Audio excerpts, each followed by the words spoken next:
roadside to Islam. It was a dream, but now, alhamdulillah, it's a reality. Assalamu alaikum warahmatullahi ta'ala wa barakatuh. My name is Ishaq Mustaqim.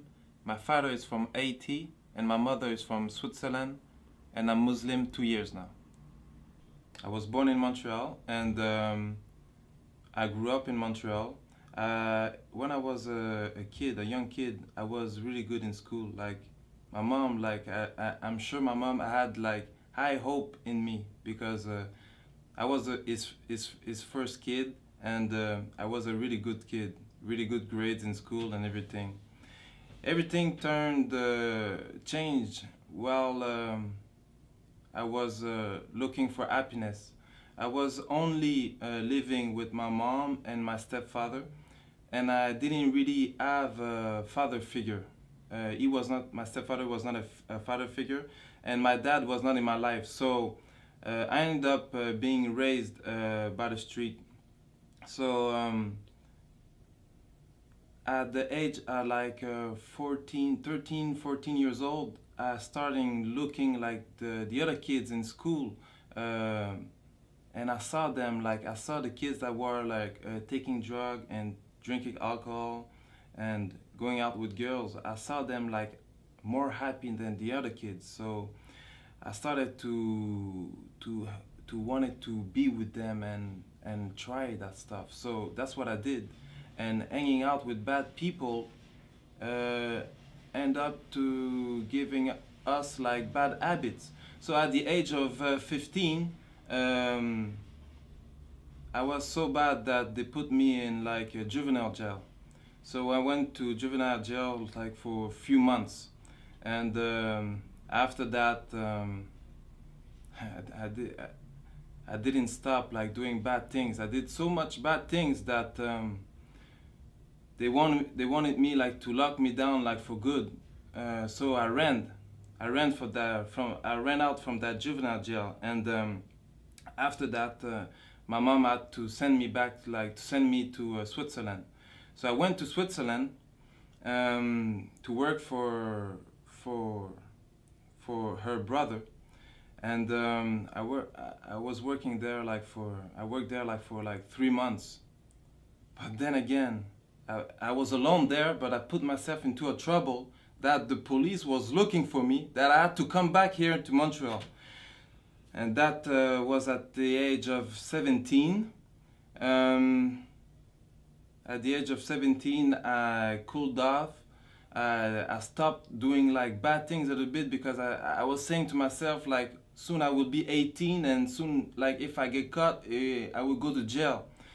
But I don't know what happened with me. At 18, I started back again, and they got me, and I went to jail for 2 years.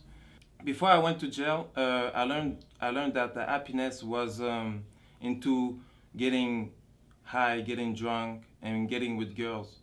But in jail, because jail is the school of crime, I learned that the happiness was into getting a lot of material thing, a lot of money. And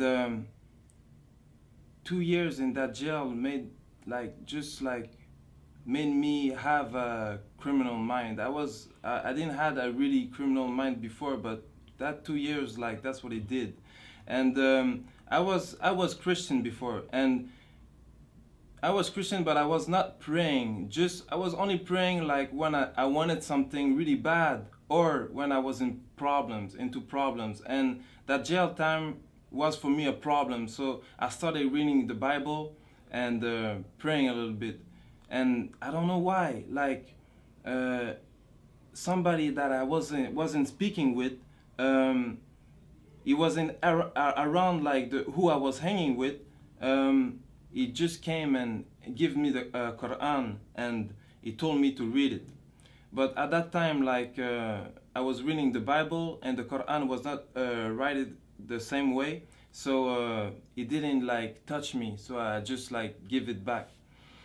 After, when I got out from jail, I started my mission to get money. When I got out of jail when I got out of jail is then when I started chasing the money, getting after the money.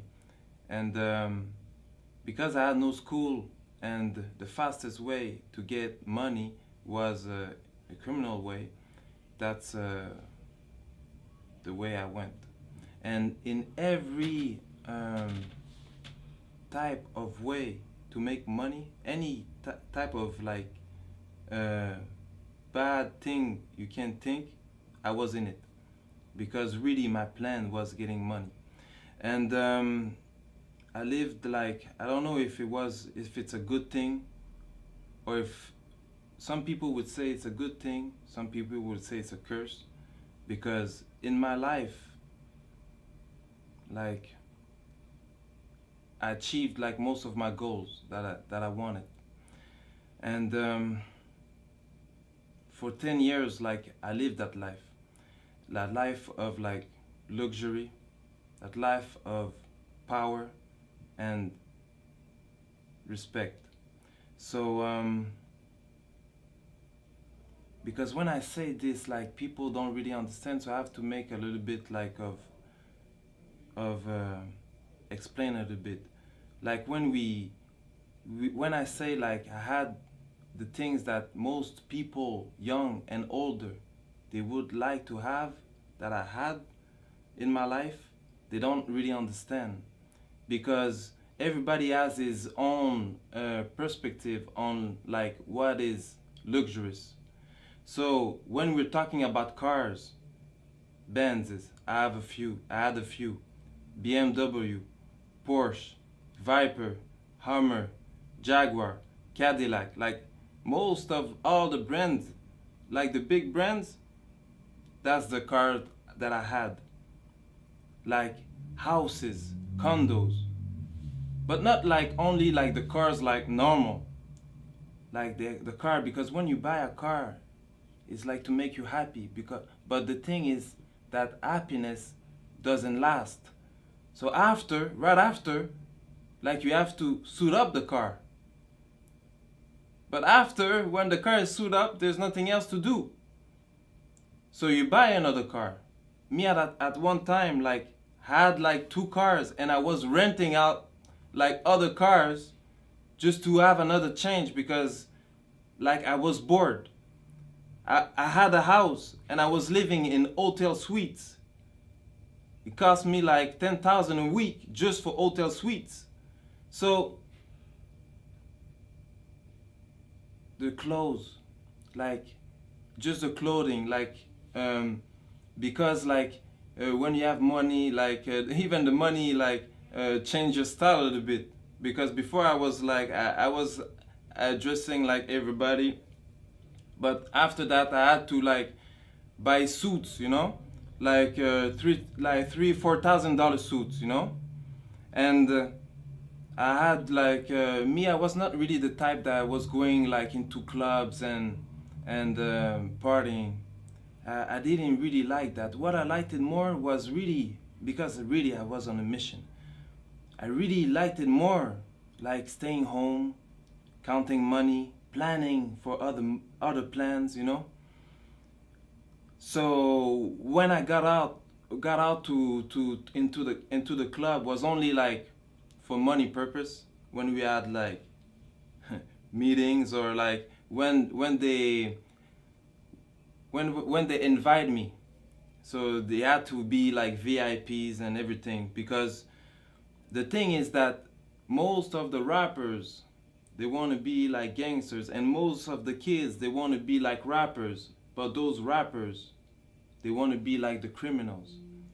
And at one time, that was the type of person I was. I was a person that really liked like to enjoy a good meal. So that's what I liked it most. Every day going to big restaurant, like the biggest restaurant of the cities, and eating on floors that most of you will never see. Like floors that are not open to the public. So we eat like for like few thousand a meal. And that's nothing, because there's other people that's doing more, you know? So that was the type of life that I was living. And I lived like a millionaire life for like 10 years. But at the end, because all that doesn't come from nothing, you have to work a lot. And at the end, I was questioning myself, like, because when you have all that, and I didn't find the happiness, like, even at one time, because I was in my house, that I rebuilt my complete house, like, I made a container, like, to come in front of my house, and I destroyed everything, like, throw out everything in the container, and I rebuilt everything, like, with the best of the material. But even after, I'm alone in my house, like, and I'm thinking, like, I'm not happy. Even if I drink the best of the alcohol, I'm not happy. So I was questioning myself, like, really badly. And it's then when sometime, like, you go into, like, little, like, what we can call, like, depression, because you're questioning yourself so much. And at the same time, like, because when you live that kind of life, it can't be good forever. So after 10 years, I got caught for a little thing, and I had a sentence of 11 months. So I went to jail for a few months, 9 months, and because I did, like, you don't do, like, the full sentence. Like, I went to jail for 9 months. So there, because of my criminal file, like, they put me, like, in a certain area, like the maximum. And at that time, like, they put me, like, even, like, if I had, like, a good life, there's always, like, you always want more. So there's, like, always, I was looking up to other people still, you know. So, and they put me, like, in a wing with, like, those kind of people that had even more money, that was spending even more money. Like, they were talking, like, a lot of money. So and it's not like anybody, like, we're talking just like that and you believe, like, you can read it in the newspaper when something happened, like, it's in the newspaper. So and they were talking about me like that. Even them, they were not happy. Even them, like, they wanted to change. So really, all that made me even more, like, put in a position that I had that I had to think about my life. And after, at the end of my sentence, I got in a jail, in a cell with a Muslim, and that Muslim brother started to talk to me about Islam. And really, now I was, like, because I was already questioning myself, so I was really interested about what he was saying, and what is a good thing for him, but a bad thing for me. He got released, but he told me he would send me the Quran, but maybe something happened, because he never did. Like, not, I don't know if he never did, but I never received it. So after I got released, and I went back to my same life, you know, and I forgot everything about God, because when you know more into problems and you're not a Muslim, as soon as things go good, like, you forgot God again. And while I was, like, doing my life, I met up with a woman, and that woman, she was Muslim, and her mom, she told me that I should look up into Islam. And it's then that I started doing my own research. So I was reading, like, books, and I read the Quran, and I was really surprised to find that in the Quran that they had, like, the same prophet that there was in the Bible. Even at a point that I didn't understood how Muslim will understand the Quran, because in the Bible they have, like, the beginning of the story, and the Quran just completed it. So and I started to do my own research, like even like a lot. I was researching, and the only problem that I end up having is like that, because as a Christian you have to believe that Jesus is the Son of God, and if you don't believe this, you go to hell, and if you believe it, you go to paradise. And I didn't want it to go to hell for nothing. Like it had to be the true religion, so I had to really make some research. And alhamdulillah, I found that Islam was the truth, and I made my shahada. So right after I took my shahada, 3 days after, my mom called me and told me that the police was looking for me.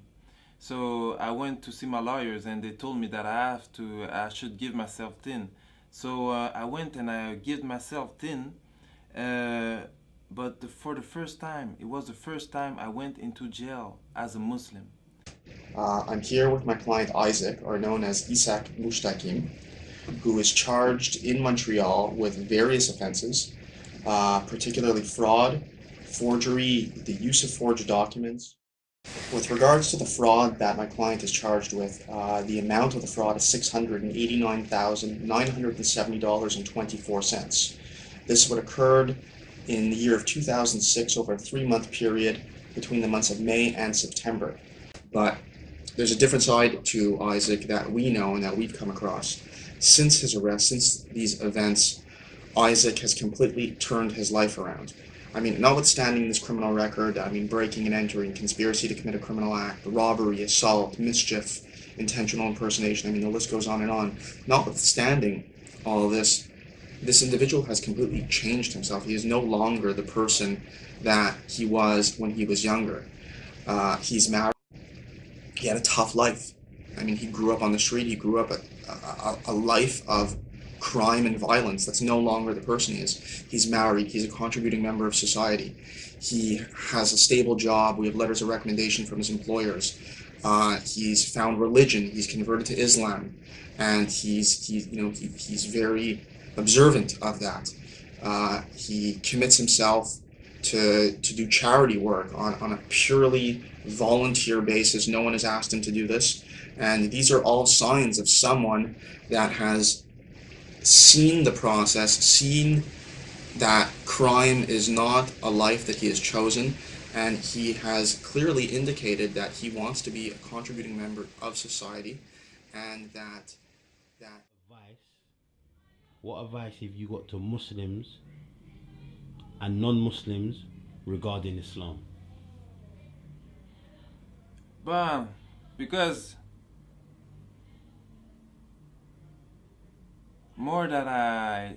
before I never knew like Muslim people. If there was Muslim people around me, I didn't know, because they never talked to me about Islam. I really think that there was no Muslim around me. But now that I'm a Muslim and I'm just like hanging out with Muslim and seeing Muslim, there's a thing that really like get me sad, you know? Is because me, before I used to like a lot of I used to like a lot the tattoos, and on my head a tattoo get money. But more that I see little kids, like young Muslim, I realize that they have the same tattoo that I have, but not on their head. They have it on their heart, and they want to compromise their Islam for money, for like seriously stupidity. Like I don't, and that get me like really sad, that they don't know the value of what they really have. Because Islam gives me an happiness that everything that I had in my life, like all the money, the girls, because with a lot of money comes the girls, the money, the girls, the house, the condo, like all that life never give me a happiness that I have today. A happiness that lasts. And for the non-Muslim, seriously, before, like I didn't know nothing. For real, me, before, I will never thought I will be a Muslim. Never. Never. So seriously, like, what they're showing, like, in the media, because we think like Muslim is like crazy people with beard that want to blow themselves up. Like, I don't understand. Like, what you see in the media is not the real thing. Really, if you want to learn something, you open the book and you read. And before, I used to not read, never read. But seriously, when you read about Islam, it's the best thing that you can learn. And even if you're not interested about changing your religion or getting a religion, at least just read it for like education. Just read it so you know what they're talking about. Why so much people are turning into Islam? Why? You have to question yourself, like, because everybody has a brain. Maybe you believe there's a God or not. I believe there's a God, and a God like give us a brain, and the brain is to think. So I just ask you to think by yourself. Don't think like don't just follow what the media gives you. Like, think by yourself and read. Like, read the Quran. There's translation of the Quran in French, in English, in all the language. So just read, try to really learn about Islam, and don't look what the Muslims are doing, because that's a lot of people say, like, but I know a Muslim. A lot of Muslim, we're human beings and we all do mistakes, and there's a lot of Muslims that, like, there's only one Muslim, and that was a prophet that really like can live what the religion, the Prophet ﷺ, like, that really like lived what the religion was teaching. But all the Muslims, most of the Muslims, even me, I'm not a perfect Muslim. We all try to be good. We all try, but you can't learn the religion by looking at me or hearing what I'm saying. So that's why I'm saying, go read the Quran and learn about Islam from its source. And I want to say Jazakallahu khair to Roadside to Islam. Assalamu alaikum wa rahmatullahi ta'ala wa barakatuh. And I worked there like for 3 months. But then again, I was alone there, but I put myself into a trouble that the police was looking for me, that I had to come back here to Montreal. And that was at the age of 17. At the age of 17, I cooled off. I stopped doing like bad things a little bit, because I was saying to myself, like, soon I will be 18, and soon, like, if I get caught, I will go to jail. But I don't know what happened with me. Like, at 18, like, I started back again, and they got me, and I went to jail for like 2 years. Before I went to jail, I learned that the happiness was in that people end up to giving us like bad habits. So at the age of 15, I was so bad that they put me in like a juvenile jail. So I went to juvenile jail like for a few months, and after that I didn't stop like doing bad things. I did so much bad things that they wanted me like to lock me down like for good. So I ran out from that juvenile jail, and after that my mom had to send me back, like to send me to Switzerland. So I went to Switzerland to work for for her brother. Roadside to Islam. It was a dream, but now, alhamdulillah, it's a reality. Assalamu alaikum warahmatullahi ta'ala wa barakatuh. My name is Ishaq Mustaqim. My father is from Haiti and my mother is from Switzerland, and I'm Muslim 2 years now. I was born in Montreal and I grew up in Montreal. When I was a young kid, I was really good in school. Like my mom, I'm sure my mom had like high hope in me because I was his first kid, and I was a really good kid, really good grades in school and everything. Everything changed while I was looking for happiness, to getting high, getting drunk, and getting with girls.